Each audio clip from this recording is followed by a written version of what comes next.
Hello, we are live on Facebook and live on Instagram. Hi, everyone.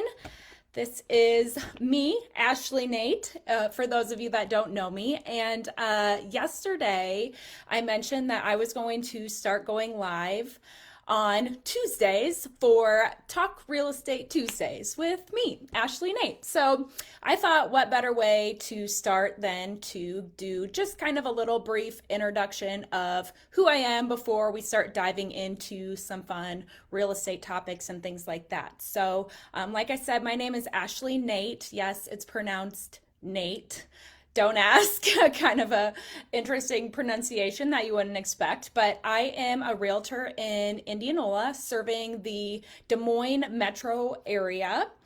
And so, like I said, I just want to kind of share a little bit of my background, how I got into real estate, kind of my story, what I'm up to now, and that sort of thing. So, I promise you, I will try to keep this as short and sweet as I can and just give you the Cliff Notes version, though I do tend to be pretty long winded, but I'm going to try my best. Okay. So, let's go. I do have some little notes here to keep me on track. So I grew up in Central California. I moved to Decorah, Iowa when I was a freshman in high school. My parents were from Iowa, so we lived in California when I grew up and then moved back to Iowa for them to come back home. So I graduated from Decorah. I went to UNI, and I was always one of those people who didn't really know what I wanted to do.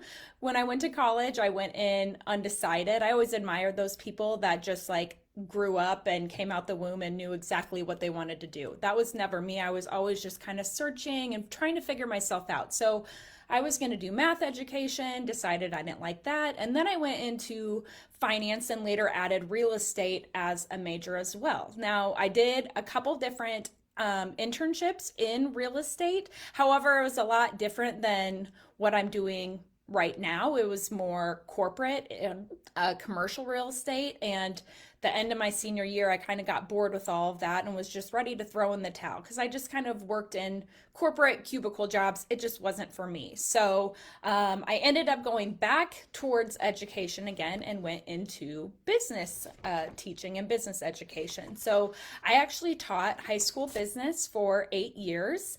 And then after that, I did switch to a different role in my school district, and I was in more of a data role at the elementary level. So yeah, I was in education for a little bit over a decade now. So when I taught, I'd always have like entrepreneurs and business owners come in and talk to my students. And I just always really admired people like that.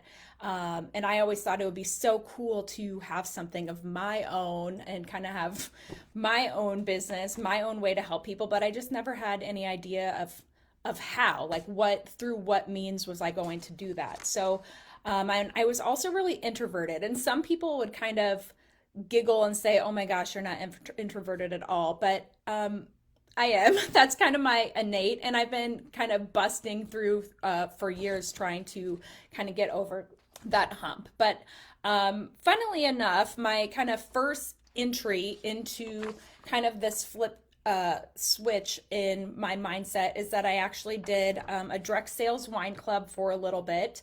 And that was really just kind of a pivotal experience in my life that really opened my eyes to entrepreneurship. Even though I didn't keep doing that, I will say that in my opinion, is the reason that I just grew a ton in personal growth, and I started my eyes were opened to this new world of seeing opportunities everywhere instead of just letting fear overcome me. So that role is what led me ultimately into this chain reaction that kind of brought me full circle back to real estate again. So kind of the first thing that happened is that I guess I should say my husband and I both decided that we wanted to own a rental property. We always thought that would be kind of cool, but never really knew how to do it or thought it was possible for us because we felt we didn't have the means or the experience or the knowledge or anything like that. So one day I saw a rental on Zillow for sale by owner that was in town, 5 units, and I showed my husband and I was like,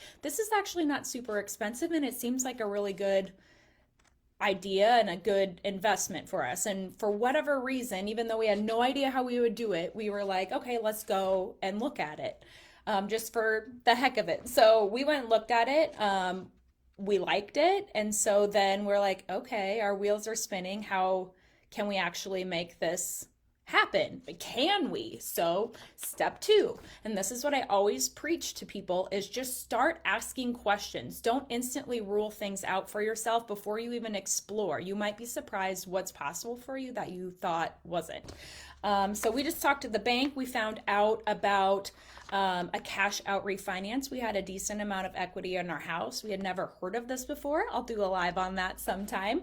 But we ended up doing a cash out refinance and basically using the equity in our house in order to put a down payment down on this property. And so that's where we kind of got our first experience into real estate investing, and into property management, what it's like to have a long-term rental, how to analyze and keep track of the numbers for our rental, how to manage tenants, and all that sort of thing. And then our second thing that we did is we had some money left over, and we actually ended up putting some money down on a second property, but totally different game plan with that. And that was our first renovation. And so our goal was to do what's called a BRRRR, BRRR. Another thing I could do a live about on another time, but basically buy a property, renovate it, refinance the money back out, and then rent it out to someone, and then repeat. And so we did that. And so it was while we were doing that second investment means, that first renovation that we did, it took us a while to find the property. We were kind of looking around, and we just couldn't find one. And every time that we wanted to go and look at a property, what did we have to do in order to see the property? Well, we had to work with a realtor.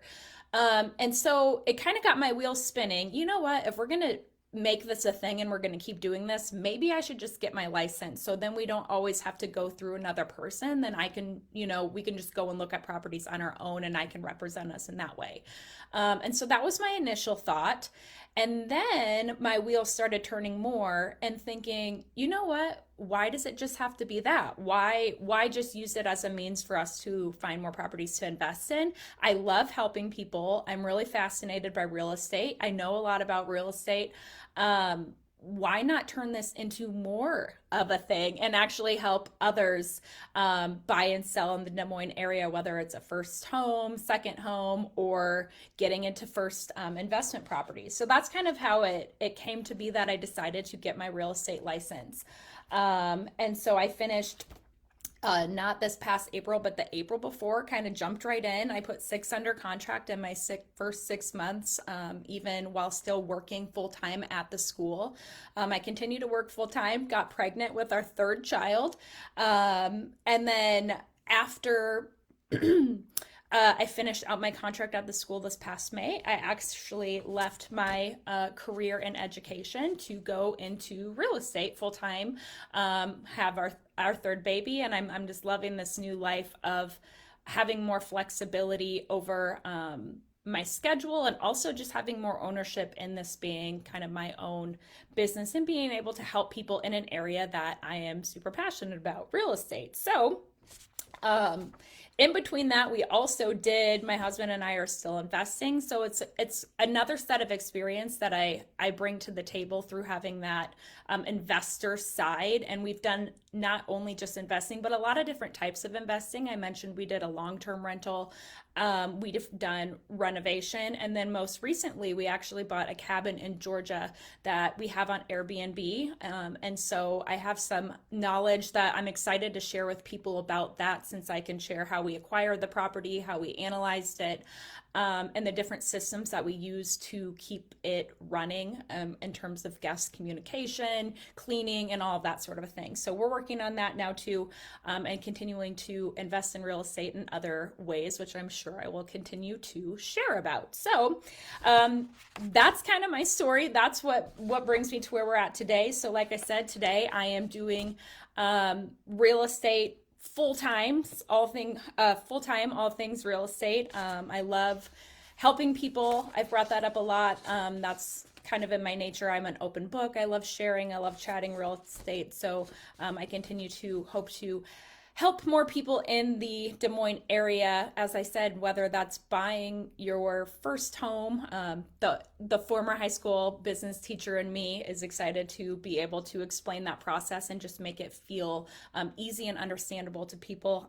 Or, like I said, for those that are interested in that investing realm, I would love to chat and just hear what your ideas are or hear what questions you have for me. And as I said, I'm an open book on sharing my experience on that. So my goals with this page then and kind of with moving forward and doing these Talk Real Estate Tuesdays is just to share real estate information for the average person in real estate.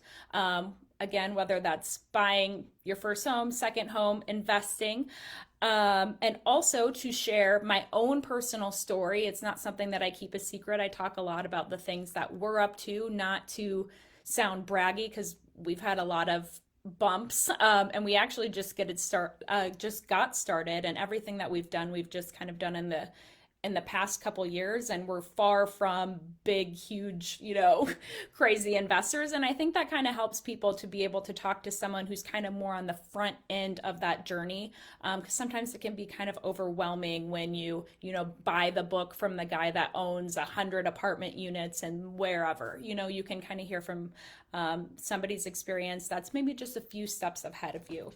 And then last, I hope to help others be able to get outside of the box more, think outside of the box more, and get creative. So I pride myself on, since I have that investing knowledge and the knowledge of owning my own personal home and doing a lot of different refinances and things with that, that I can help to kind of encourage people to think outside the box and get creative. Do you have equity in your home? What could you do with that? Do you own a business? Are you looking for, a commercial space?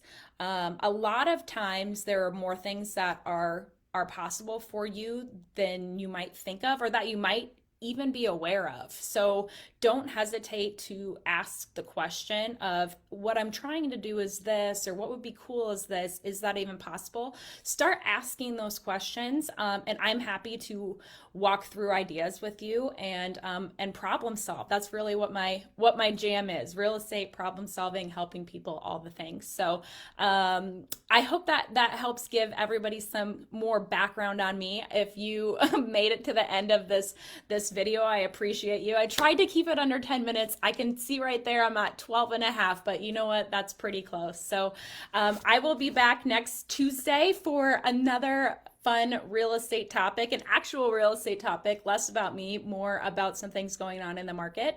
And I hope you guys all have a great rest of your Tuesday. I will see you soon. Bye. Got it.